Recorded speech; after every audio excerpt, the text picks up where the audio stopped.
Pirates have green teeth, when they have any teeth at all. I know about pirates because one day, when I was at the beach building a sandcastle and minding my own business, a pirate ship sailed into view. I knew what it was because its flag had a skull and crossbones on it, and because I could hear the pirates singing, "Hey ho, old man down!" They were a little off-key.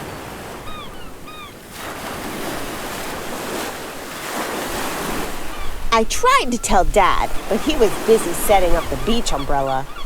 I tried to tell Mom, but she was busy slathering my baby sister with sunblock. So I went back to my sandcastle, but I kept an eye on the pirates. By then, they were rowing to shore.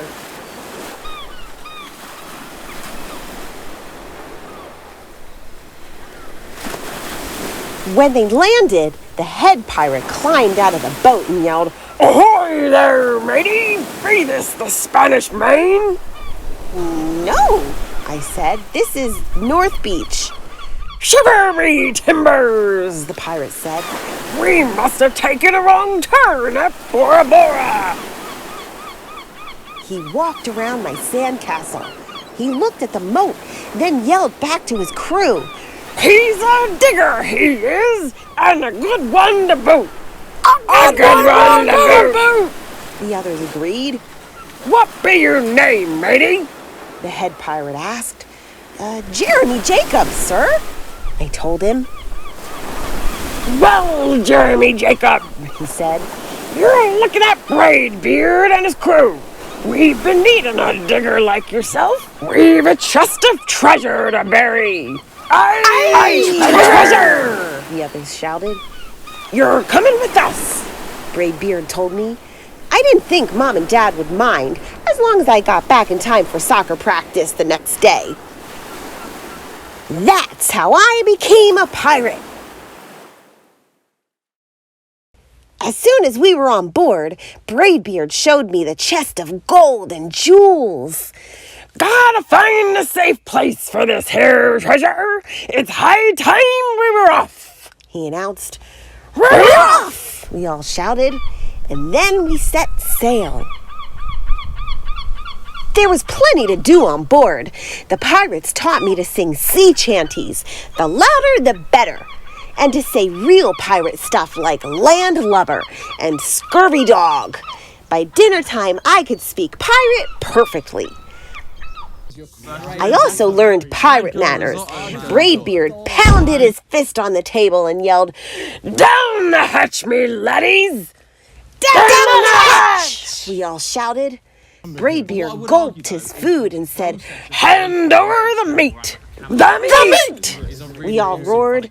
Nobody told us to finish our spinach, there wasn't any, or to chew up our carrots. They weren't allowed on board. We talked with our mouths full, and nobody said please or thank you. After dinner, I tried to teach the pirates to play soccer. Braidbeard kicked the ball and yelled, "Arg, soccer!" Then everybody dove for the ball at once, and it rolled right off the deck. "After it, me hearties!" Braidbeard commanded. After it, we all whispered. We fought over who would go get the ball, but it didn't matter anyway, because a shark came along and swallowed it in one gulp. So much for soccer.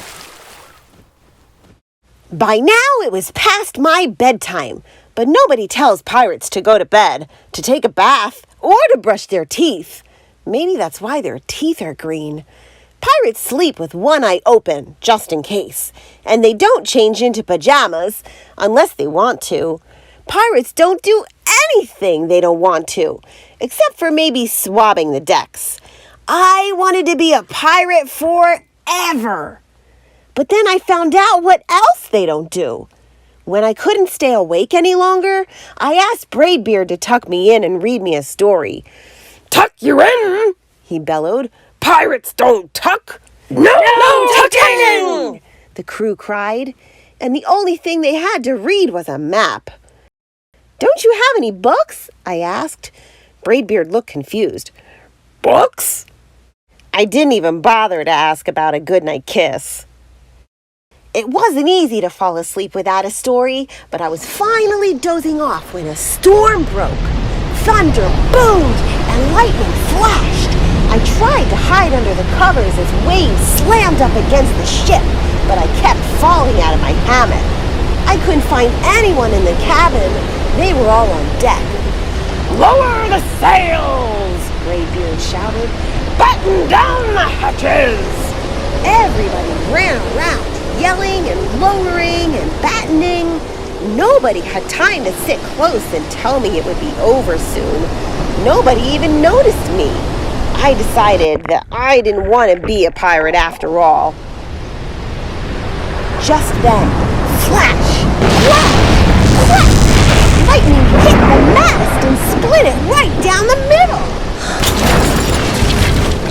"What'll we do now?" yelled one of the pirates. "We'll have to turn back!" Called another. "But the treasure!"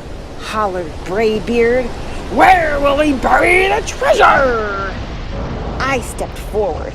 "Maybe I can help," I shouted over the wind. "I think I know the perfect digging spot." When the storm was over, we rowed back to shore and buried the chest. We drew a map so we could find the treasure again, but I don't think I'll need it.